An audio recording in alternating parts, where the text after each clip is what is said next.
So, meine Damen und Herren, meine Freaks und Geeks, meine Queers und Straights, jetzt geht's weiter. So, in seiner relativ kurzen Karriere. Unser nächster Gast hat schon 2 Rollen zwei verschiedene bekannte Fantasy-Serien. Erst als, ich brauche richtig meine Lesebrille, Cloud Crane in die Vampir-Serie True Blood. Danach als Gideon, nicht zu verwechseln mit Gideon Emery, das ist ein anderer Gideon, in die Serie Once Upon a Time. Meine Damen und Herren, Mr. Giles Matthey.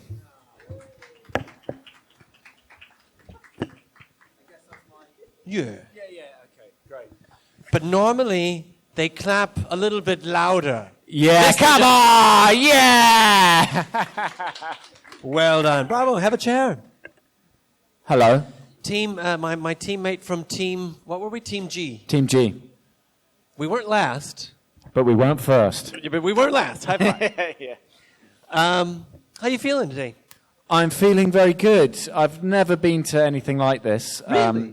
No, I've been to a few conventions, but not anything like this, where it's medieval and legendary and talesy and, yeah. That's quite cool. It is very cool. I like that, and that's one of the things I like being involved with. It's not just in a big convention hall. No, exactly. You know, you've got cool location and throwing axes and I don't know. There was a dragon running around and I can't keep up. I can't keep up. There's too much going on. There's too much medieval, legendary, fantasy stuff going on. I have been playing with some of the guests today. 2 Truths and a Lie. Yes. Are you down? Would you like to play? Yeah, let's do it. Okay. Let's do it. So I do. You would 2 truths and a lie. Yeah, One, you have to decide vote. which, Right. yeah, Okay. Which one is the Which one is the lie? Okay. So my mind just went to the most inappropriate thing then. About childhood trauma. I could lie about that. But I'll keep it PG. How many times did you fall down the stairs? yeah. How many times was I beaten? No. Okay. So let's do 2 truths and a lie. Okay. This is good. I'll actually do a bit of childhood trauma. Okay. So 2 truths and a lie. I was born in Australia, and I used to be called Snowy because my hair was bright white when I was a kid. I once got beaten up in a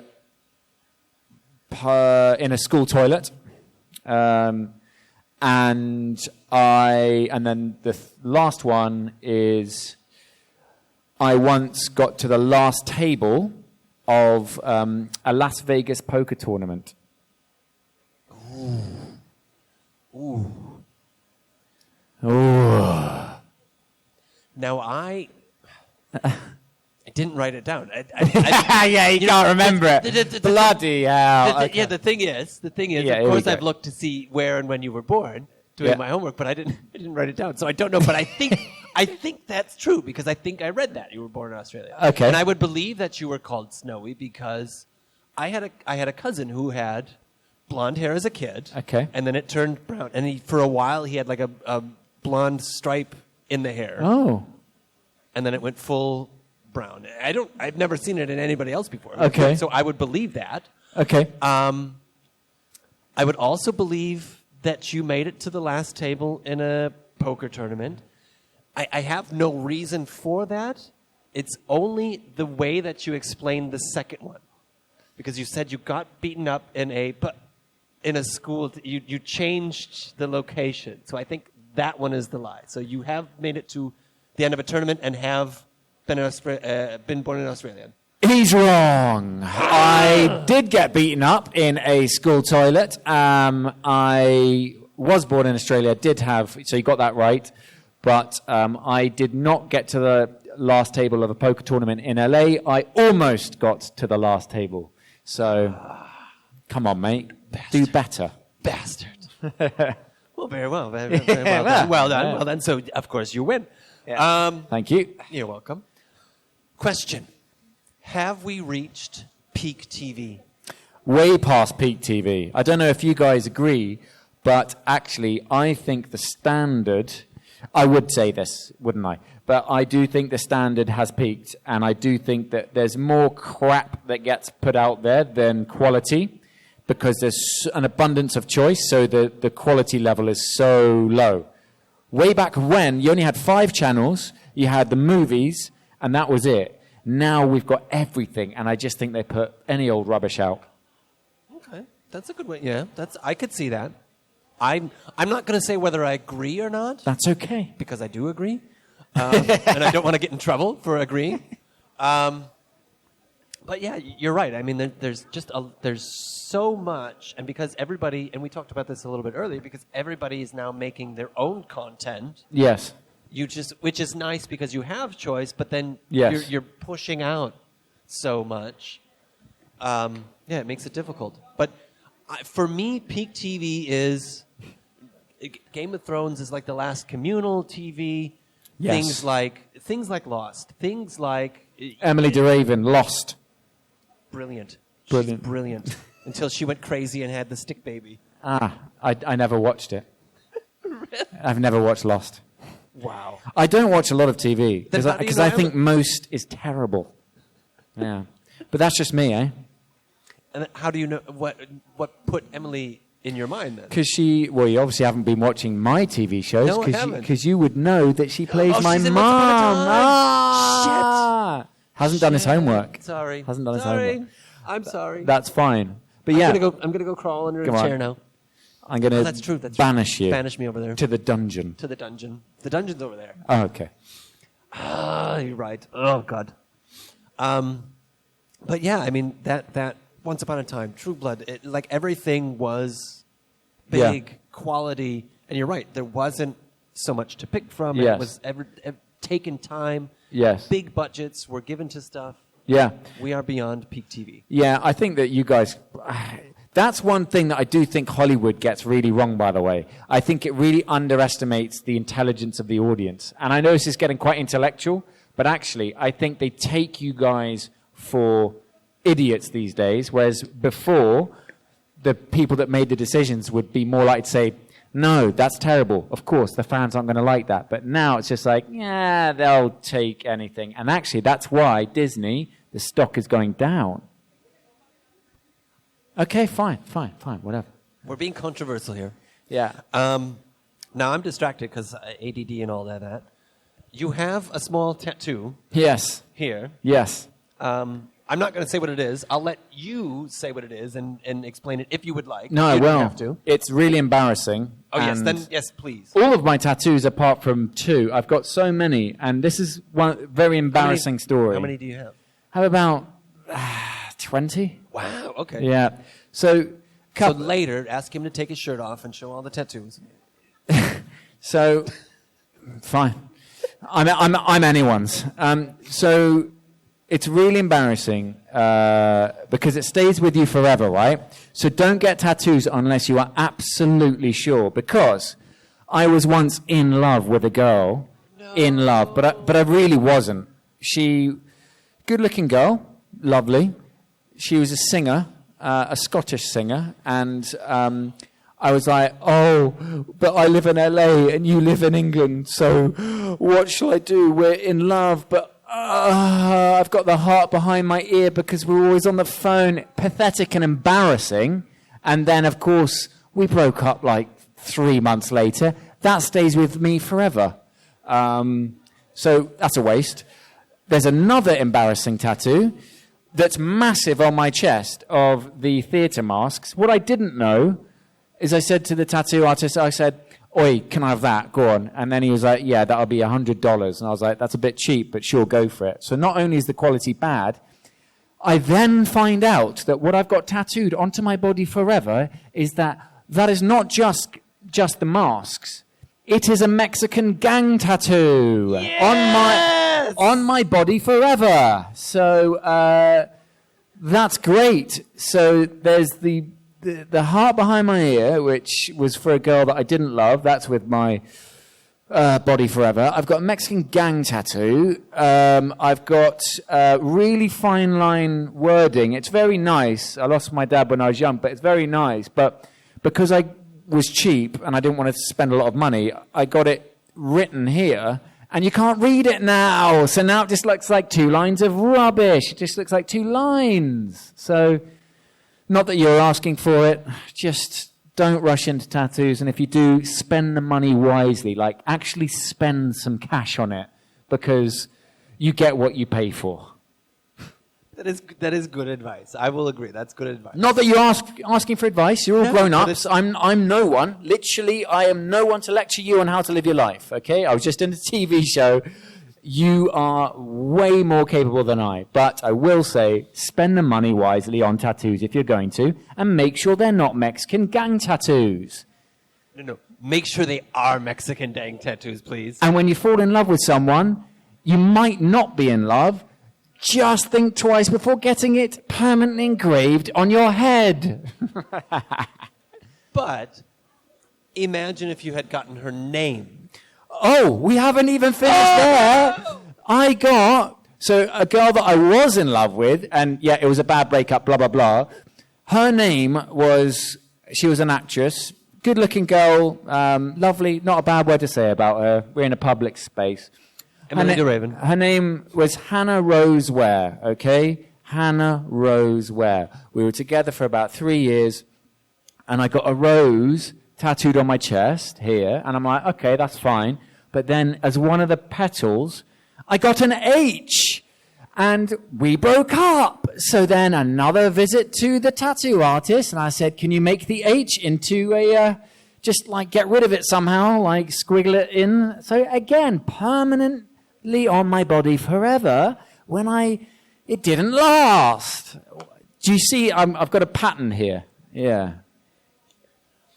I would say that's probably not an uncommon thing. I would say the majority of tattoos that people get are probably ones that probably shouldn't have. Yeah, I mean, my stepbrother's got the worst tattoo.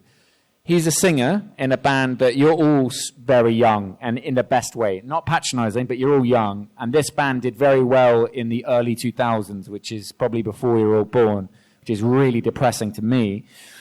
But they're called the Kooks, and he's got the worst tattoo ever done of 2, apart from mine, of 2 things, like an equal sign here, and he's got a cube here. So, well done. That looks awful. And then he just says, look in the mirror, mate. And I say, well done. Well, that is awesome. No, it's not awesome. It's on my body forever. I love it. I love it. I love it. I love it. No, I love it. What a waste. This is from the person who got tattooed at the last event on stage. So, yeah. Okay, you have a good, not embarrassing story. That's quite a cool story. I don't know. Maybe in a few years you'll be like, my God, what was I thinking? Do I have any others? I have a lily here. Did you date a girl named Lily? No. I've learned my lesson. Although I am going to get my dog tattooed on me. Bravo. Yes. That's worth it. That dog will never leave me. And I will never regret. His name's Tony. He's an Italian greyhound. And he will always be with me. But I'm going to spend money so it doesn't turn into a blob. Okay? That, again. I'm going to spend, maybe like 500 on it. No, 500. It needs to be with me forever and not turn into a congealed weird blob. It's going to be on my arm somewhere. It's going to be Tony's face. I feel like what you should do is just wait until you get arrested for being in a Mexican gang. Yeah. And then when you're in prison, get a prison tattoo of Tony. Yes. Get it free. Right. Yeah. That's what I'm saying. Yeah, no, it's good. You'd get equality. You'd have a good story. Yeah. It wouldn't cost you anything. Yeah. Well, the tattoo wouldn't cost you anything. No, yeah, I think I'd pay for a lot of... we know what I would have to eventually give in prison. With a face like this? No, I'm joking. Joking. Cover your ears. Joking. But yeah, we can bring it into the sort of PG space.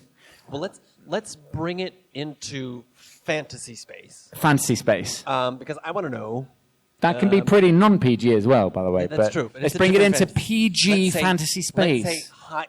Let's say high fantasy. High fantasy. What is it about high fantasy that is so enduring? Like, there's always stories, there's always films and books and series with high fantasy. I think sci-fi comes and goes, dramas, period dramas come and go, but fantasy is always there, Yeah. Why is that? I don't know. I do think, I don't know if you guys agree, but the Lord of the Rings TV show, you like the TV show. You do. You are the only two people I've ever met that have said, I like it. So at least they've got two fans here. It's your favourite show. That is great. Is it? It is. Well, you have to give it a chance. I gave it 10 minutes, and I will not get those 10 minutes back of my life. But, joking. But, for example, I think how Amazon kind of, in my opinion, didn't do so well with the adaptation to the TV show. Sorry, I know you two love it. That's fine. It's just my opinion. One opinion. You could well be right. But I do think that fantasy, when done well, when done in a way that stays true to the original source material, always has much better of a chance to endure because people love the escapism of actually building a world and all those characters. That's what we like. Escapism. I want to escape my life. I want to clock off. I don't want to... Loving it. No, I'm not saying... don't we? That's why we like these things. I'm not saying I want to escape my life and I'll jump out the fire exit. I'm saying... What I'm saying is, you know what I'm saying. we like the escapism of fantasy. Why would we be here now? Right here, right now, we're all dressed in clothes. Well, I'm not. You guys are dressed in like magical clothes, some of you. I believe you are wearing clothes. I am wearing clothes. I'm wearing... Yeah. I think, personally, what the hell am I talking about? We like fantasy. We like a world. That's what we like. Do you agree? Like when done well. Clap there. Yeah, like one person half clap there. Just tiny, and like mice clapping. And they're clapping because they fainted earlier. Yeah, there you go. Not, you guys, what can I say? I think we all agree with me, and I'm right, and I'm amazing. That's basically it, right? Fair enough. That's a good assessment. We could say that. So next question. Next question I was going to say, if anybody in the audience has any questions, the floor is yours. And Christian has a microphone. Ask me anything. AQA. Any question answered.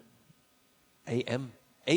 Ask me anything. Yeah, or any question answered. AQA. Ask me anything. Let's do AMAAQA. We did Hot to Go yesterday, so it was HOTTOGO. So today it's we did that yesterday. And she's leaving. So instead of no questions, she thought, actually, I want to leave instead. I'm out of here. I don't want to waste more of my time listening to that plonker spittle out the crap that's coming out of his mouth. She's like, no. I'm joking. She's going to go I'm joking. Go get your picture. Go get your photo. If you know anything about me with conventions, I don't take them that seriously, so do not even listen to what I'm saying, because I'm a fool 99% of the time. Apart from 1%, when I'm really hurt because you walked out. But also, you're breaking our hearts. Yeah, breaking our hearts, Broken. Yeah. I'll never forget that. I might have to get another tattoo. You left me, and another one's leaving. No, she's... oh, no. Okay. Oh, yeah. Well done. Brave. Yeah. Bravo. Yeah. There we go. Hi.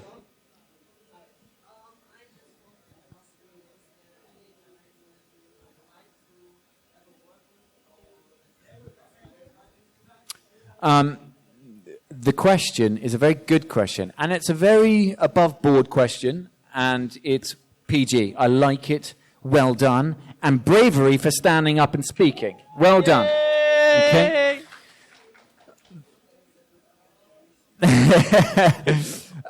The answer is yes. I don't think you'll find an actor alive. So it's also a little bit of a silly question. Oh. No, joking. You won't find an actor that says, actually, there isn't a single director that I would like to work with. And I've worked with all of the directors I have. The thing about actors is that nothing's ever good enough for them. And that's the mental problem with actors, is that if you've not been in that show, then, well, why aren't I in that show? Why haven't I worked with that director? Why? But you have worked with so many lovely... No. So, yes, Christopher Nolan being one. That would be... here's a bit of inside information for you that you got here first. I auditioned for... Well, I got an audition to be in his new film, Christopher Nolan's new film, The Odyssey. And you won't believe it, because Christopher Nolan's people, they don't offer you many auditions. I auditioned for Dunkirk previously, and some really random bloke got the role. His name was, I think his name was Larry Niles or something. Anyway, random actor. I think he was a singer. But the point is, you don't get many auditions for Christopher Nolan, and he's doing The Odyssey with Zendaya and Tom Holland. That's obviously a package deal. And I had food poisoning. I ate a really bad egg, so it was coming out this end and that end. And I said to Christopher Nolan's casting people, he uses one guy, I said, please, I've got it coming out of both ends. I can't. Can you just delay it till Monday? Give me like the weekend to regain my bodily functions. And they said no. It's just like, you guys are assholes. But yeah, so long story short, Christopher Nolan would be great. Thank you. That's all right. Yes, you may.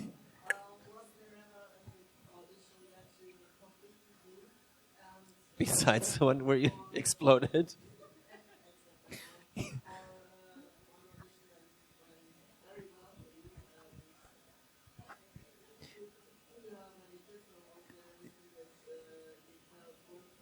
Yes. So I've got a few funny stories about me thinking I've done a really good job. So yeah, just as if you're looking for advice as an actor, the only thing I can tell you is, well, you're not really. I saw you go, nah. She's like, nah, not really. Okay, great. So, but yes, I did an amazing audition once for a TV show called Limitless, which had a run. And anyway, I thought it was amazing. And I was so sure. I was like, I went in there. It was for the producers, the director, and there were about 10 people in the room. And I nailed it. It was a really long speech, and I was brilliant. And I came out of the audition. I rung my agent. I said, don't even bother. Like, this is me. I've got this, Perfect. You don't get better. Not even Daniel Day-Lewis does it as good as this. And my agent said, this is really good because you could be a millionaire, literally a millionaire if you do well here. And I said, take me to the bank because that's where I'm going to be living, depositing all this cash. And he said, this sounds really exciting. Let me speak to them, and I'll get back to you. 5 minutes later, ring, ring. I pick it up, and I say, well, was I right or was I right? He said, mate, they thought you were weird, and they don't want to see you again. So I was like, what? I thought I nailed it. They thought otherwise. So, but yeah. But then I've also done the similar thing and have got the role. Yeah. Good question. Thank you. Good question. Giles, thanks for taking the time to chat with us today. We've got we've got Magnus on deck. That's why. Oh, Magnus this, Magnus that. Magnus the axe. Wizard. Yeah. But is he actually a Dane? Yeah, he's a Dane. Yeah. He is a Dane. Yeah, so it was unfair. So it was unfair from the beginning. He played Vikings guy. Yeah. Yeah. No, he did Valhalla. He did Last Kingdom. Last Kingdom. But I got close to that. He did Assassin's Creed Valhalla. Ah, that's what I meant. Yeah. That's what I meant. Yep. Sorry, we're talking about him. Yeah. Sorry. Him in the back. Back to me. Joking. Joking. Enjoy the rest of the show today. Thanks. And we'll see you again tomorrow. Are we doing this again? Yes, we're doing this is fun. Giles Matthey, ladies and gentlemen. Thank you very much, guys. Woo!